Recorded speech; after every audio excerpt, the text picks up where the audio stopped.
Todos os dias eu recebo mensagens de pessoas perguntando coisas como: fui ameaçado numa rede social, fulano roubou minha conta no jogo, ciclano me aplicou um golpe na internet. Se eu descobrir o IP dessa pessoa, será que eu consigo descobrir onde ela mora? Cara, que assunto que a gente tem hoje aqui, hein? E aí, será que dá pra descobrir o endereço de onde uma pessoa tá se conectando na internet? Hoje a gente vai tentar relacionar a presença no mundo digital com localização no mundo real. Tem bastante coisa pra gente ver sobre isso, então vambora!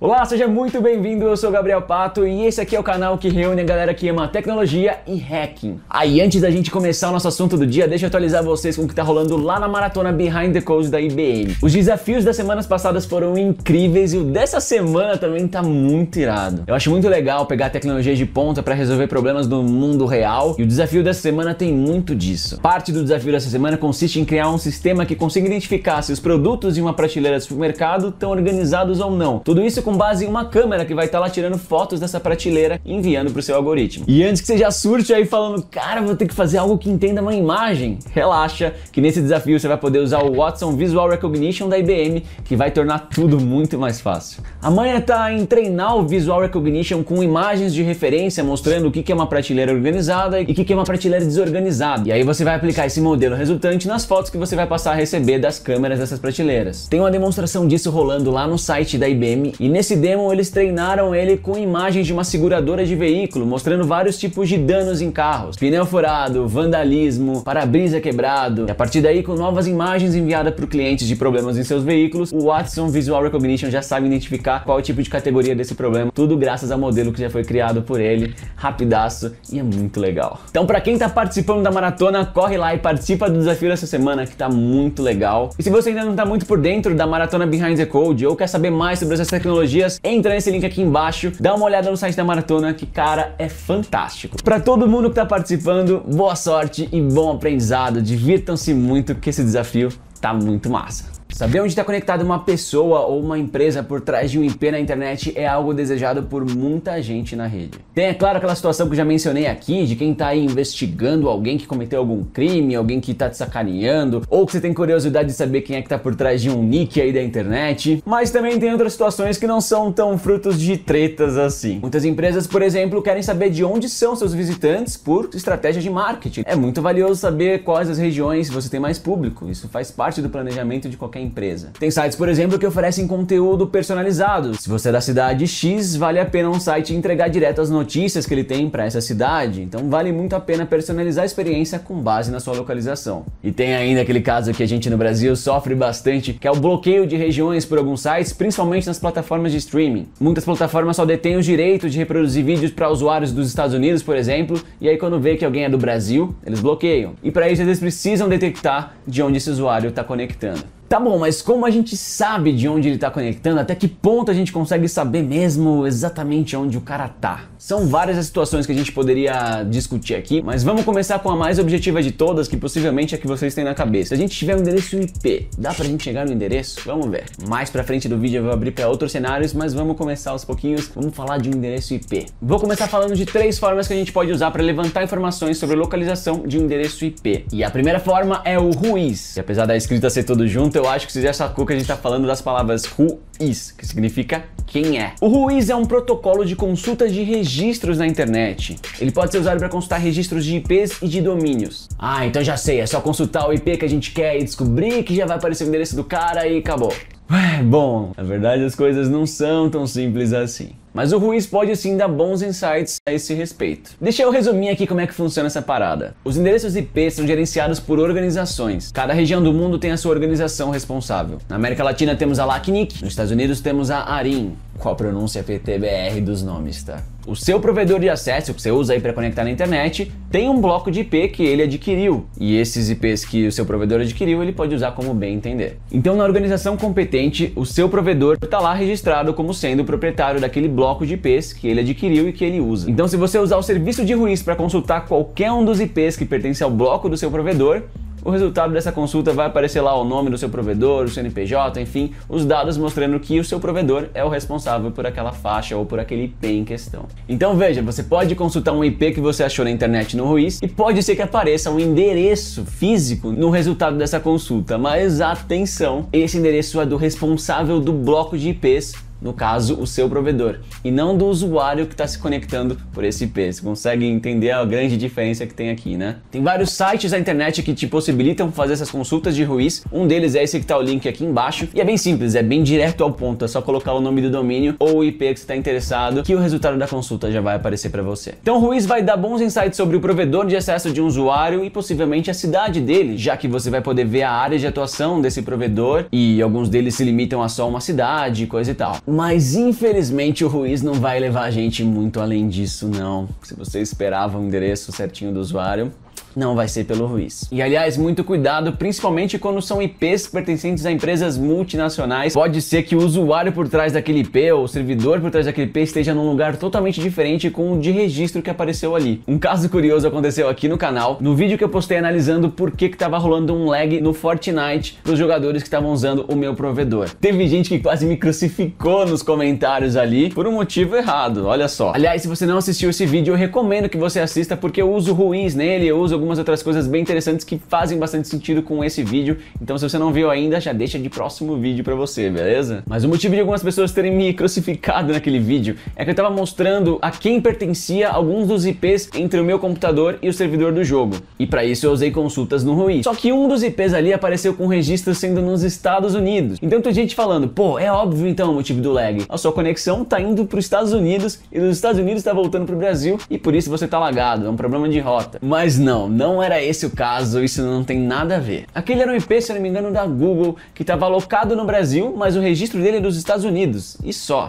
É mais ou menos como se você estivesse no meio da Avenida Paulista, na frente do MASP, lugar mais paulista, mais certeza que você está em São Paulo possível, e aí passa um carro com uma placa do Rio de Janeiro. Acredite, esse carro está em São Paulo, apesar do registro dele, da placa dele, mostrar que ele é do Rio de Janeiro. Esclarecida essa dúvida, então? Tá bom, mas você provavelmente está então perguntando como eu tenho tanta certeza que ele não estava nos Estados Unidos. Muito simples, o tempo de resposta da comunicação entre meu computador e ele é baixo demais para ele estar em qualquer outro lugar do mundo. E isso faz todo sentido com a segunda forma que eu quero mostrar para vocês hoje sobre como a gente pode tirar ideias de onde está localizado um endereço IP. Nosso segundo item, então, é uma ideia bem simples, o uso do tempo de resposta. Se tiver servidores espalhados por países ou por estados em um país, servidores que você tem certeza do endereço onde eles estão, você pode usar o tempo de resposta da comunicação entre seus servidores e o alvo aí que você está investigando para ter uma noção de onde ele está localizado. Basicamente, se o tempo de resposta da comunicação dele com um servidor seu for baixo, é sinal de que ele está perto desse servidor. Dá uma olhadinha nesse exemplo aqui, esse site é o CDNPerf, tá? O URL aqui embaixo,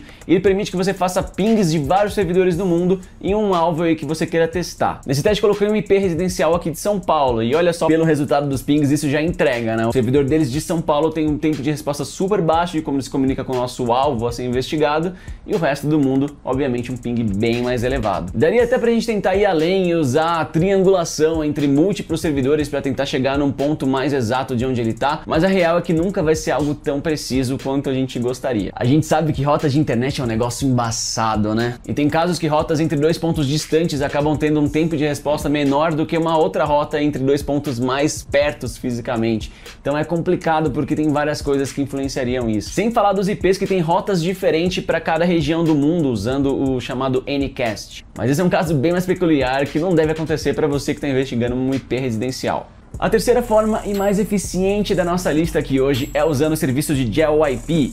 Peraí, me conta aí, vocês preferem a pronúncia gringa das coisas tipo GeoIP ou ficar na PTBR de GeoIP mesmo?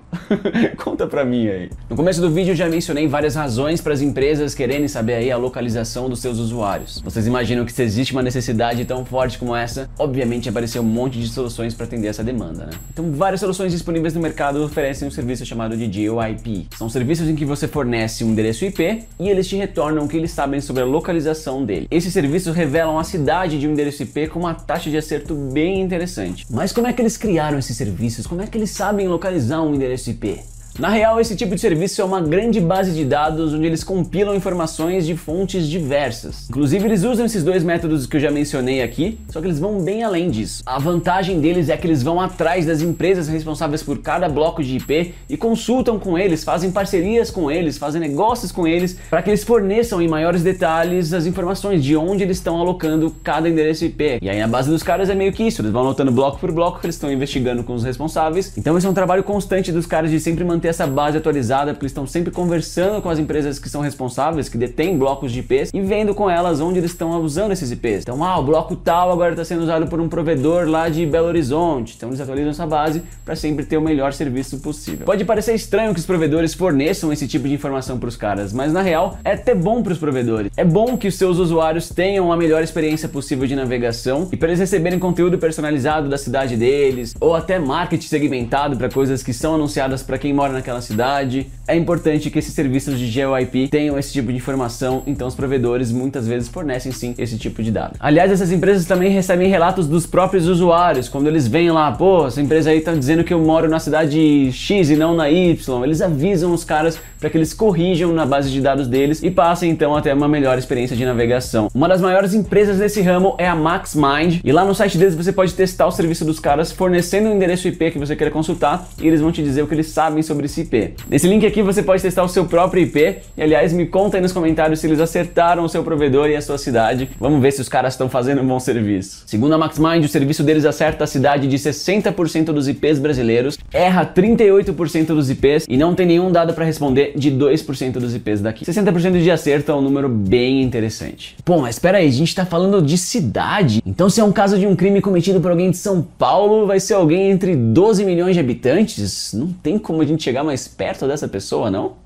Calma lá, vamos com calma aqui. Por enquanto a gente viu formas de investigar de forma legal, inclusive, um endereço IP. Em momento algum a gente interagiu diretamente com esse IP ou com a pessoa investigada, a gente só pegou o IP e consultou em bases públicas. Em casos de investigação policial, em casos de crime, a coisa é diferente. Lembra que a gente viu como identificar quem é o responsável por uma faixa de IPs? Com uma ordem judicial, o responsável por aquele bloco de IPs vai fornecer às autoridades os dados do assinante dele que estava usando aquele IP no dia e na hora X e que cometeu tal crime online. Mas aí já é algo do lado da justiça. A gente aqui está abordando o que a gente pode fazer, até onde, do lado técnico do assunto, a gente consegue ir. Beleza, hora então da gente explorar outros cenários aqui. Tem uma outra forma de localização que pode gerar resultados bem mais precisos, bem melhores do que tudo que a gente já viu aqui hoje, mas que ao invés de usar o endereço IP, usa um outro dado um tanto curioso. É realmente muito da hora. E é um tipo de localização que eu sei que muita gente aí já usou e às vezes até passou despercebido. Eu acho que você já deve ter acessado algum site que pediu permissão para acessar a sua localização, né? Um exemplo bem clássico são esses sites de delivery de comida, esses sites de restaurantes online e tal. Antes mesmo de eu me cadastrar, fazer o login, dizer exatamente onde eu moro, ele já me dá essa opção aqui de usar a minha localização. É só fazer essa opção,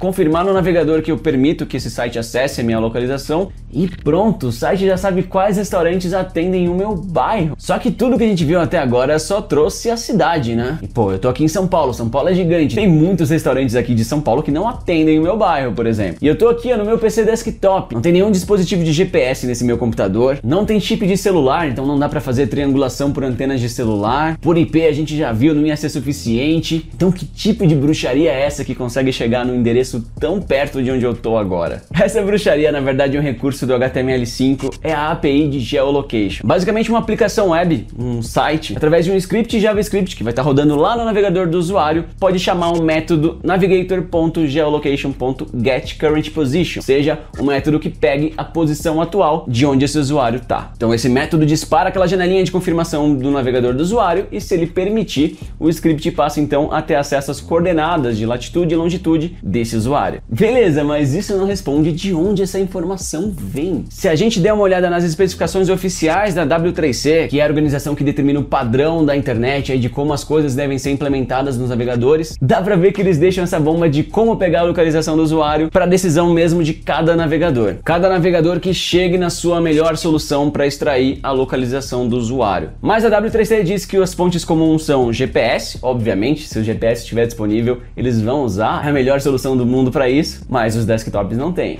Eles mencionam também o uso do sinal de rede de celular, desktop não tem. Eles mencionam também o uso do sinal de dispositivos Bluetooth e de redes Wi-Fi. E dessas sugestões todas, o que é mais provável, que é o que sobrou, é realmente o sinal de redes Wi-Fi. Espera aí, a gente está falando então de localizar alguém, descobrir o endereço de alguém com base em sinais de redes Wi-Fi? Pois é, galera, essa é a coisa mais bacana, mais surreal, mais massa que a gente vai ver nesse vídeo hoje. É muito curioso o funcionamento disso aqui. Para eu não sair dando a resposta de mão beijada e para estimular nossos espíritos de curiosos e de fuçadores, vamos investigar como esse negócio funciona. Se liga só no que acontece nos bastidores aí do Firefox quando eu uso essa API de geolocation. Mais uma vez usei uma proxy, o Charles Proxy, para observar as comunicações que meu Firefox está fazendo e rodei a API nele.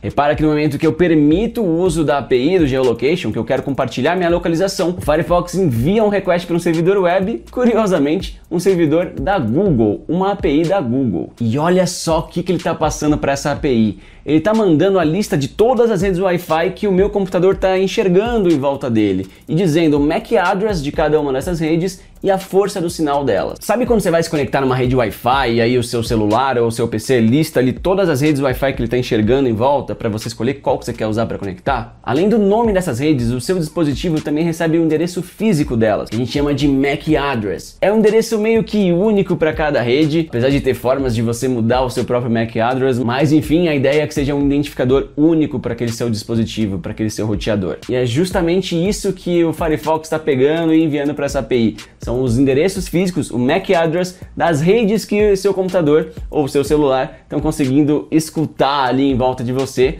e o nível de força de sinal de cada uma delas. E aí a API do Google já magicamente responde com as coordenadas de latitude e longitude de onde eles acreditam que esse usuário está com base nessas redes Wi-Fi que foram fornecidas. E a API também informa tipo uma margem de erro aí em quantos metros, um raio de tantos metros que pode estar errado essa informação deles. Tendo em mãos a latitude e longitude é só usar qualquer serviço de mapa que você já cai ali no endereço certinho dessa pessoa. Nos meus testes ele acerta a minha rua, erra realmente por uma quadra, às vezes é menos de uma quadra, realmente é um resultado muito bom. Por sinal, essa API da Google que o Firefox está chamando é da Google Maps Platform. É um serviço da Google, você pode integrar isso nas suas soluções e eles cobram aí na casa dos $5 a cada 1000 consultas. Tudo muito lindo e maravilhoso, mas a principal dúvida permanece. Como é que a Google consegue, com MAC address de redes Wi-Fi, chegar na localização do usuário? Então agora sim a gente vai ver algo muito curioso. Eu tenho certeza que você já usou o serviço de Street View do Google Maps, né? Você já deve ter saído aí andando por cidades, vendo ruas, estabelecimentos comerciais,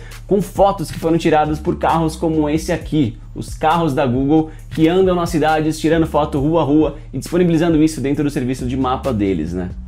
Acontece que esses carros fazem bem mais coisas do que só tirar fotos de ruas, viu? Eles também monitoram quais redes Wi-Fi eles estão escutando enquanto eles estão tirando essas fotos, passando por cada pedaço de cada rua por aí. Então eles relacionam essas redes Wi-Fi, a existência do sinal dessas redes Wi-Fi, com a coordenada de onde o carro conseguiu escutar essas redes. E sabendo ainda da força do sinal dessas redes para esse usuário, eles conseguem estimar ainda melhor aonde esse usuário deve estar localizado. É uma baita sacada, né? Olha, mas eu vou confessar para vocês que eu acredito que tenha bem mais fontes de informação do que só os carros do Street View. Boto bastante fé que eles extraem essas informações também de celulares, pegando o GPS do celular e vendo quais redes Wi-Fi esse celular tá ouvindo naquela coordenada GPS. Mas como não tem nada público falando disso, vamos fingir que eu não falei nada disso aqui, tá? A Google não é a única empresa a oferecer esse serviço, existem outras empresas que fazem esse tipo de mapeamento. Uma delas, que eu acredito ser a pioneira no assunto, é a Skyhook, e os caras anunciam ter mais de 4,2 bilhões de redes Wi-Fi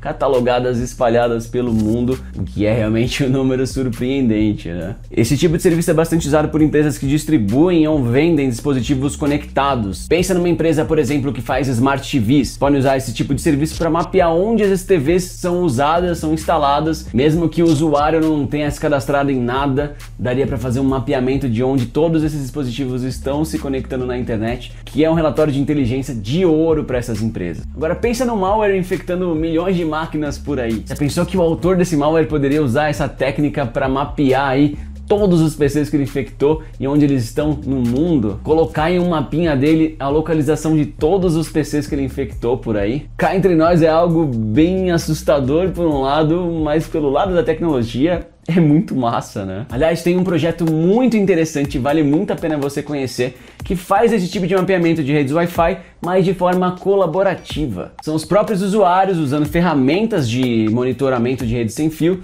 que enviam esses dados para esse site para que eles façam essa base pública e gratuita de mapeamento de redes. O projeto se chama Wiggle, o site é wiggle.net e você pode ir lá e ficar brincando no mapa deles, vendo as redes sem fio que eles têm catalogadas de cada rua, tem várias inclusive no Brasil. Você pode fazer buscas por nome de redes, por MAC address de redes, enfim, é muito interessante e vale a pena o clique. Mas vamos voltar lá para o tópico inicial do vídeo, a localização de um usuário. Concluindo com tudo que a gente viu hoje, se a gente tiver só um endereço IP, provavelmente a gente só vai conseguir chegar na cidade dessa pessoa. Agora, se a gente tiver a oportunidade de executar códigos na máquina dessa pessoa que a gente está investigando, se ele for infectado por um backdoor, por um malware nosso, e a gente tiver alguma oportunidade de listar as redes sem fio que ele está escutando, aí tem boas chances de a gente chegar em algo muito perto do endereço dele. Ou daria para se pensar em cenários tipo, se o roteador dele tiver uma falha de cross-site scripting, daria para criar uma página maliciosa que, se essa vítima acessar, essa página exploraria o cross-site scripting do roteador dele, extrairia a informação do MAC address da rede sem fio dele, enviaria pra gente e a gente usaria isso para localizar ele em serviços como o Wiggle.net ou como o Geolocation da Google. Mas tô só comentando um cenário bem hipotético, envolveria muitas outras coisas, mas a ideia que eu quero passar é, se a gente tiver um jeito de conseguir o MAC address da rede sem fio dele ou das redes que ele está escutando ao redor, tem boas chances da gente conseguir uma boa localização dele. E aí, você curtiu o assunto? Você imaginava que os carros do Street View faziam mais do que só tirar fotos e que com sinais de Wi-Fi daria para localizar um usuário? Me conta o que você achou aí nos comentários, hein? Se você é carne nova aqui no pedaço, não se esquece de se inscrever no canal e deixar aquele like para fortalecer. Você vai ser muito bem-vindo também lá no meu Instagram, é @GabrielPato. Lá você vai acompanhar um pouco mais do meu dia a dia e pode mandar inbox também sugerindo temas e tudo que você queira ver aqui pro canal. E chega também lá na página do canal no Facebook, é facebook.com/GabePato. Bom, muito obrigado por ter visto esse vídeo até aqui, eu espero que vocês tenham aprendido, curtido, se divertido muito e a gente se vê numa próxima, hein? Até lá!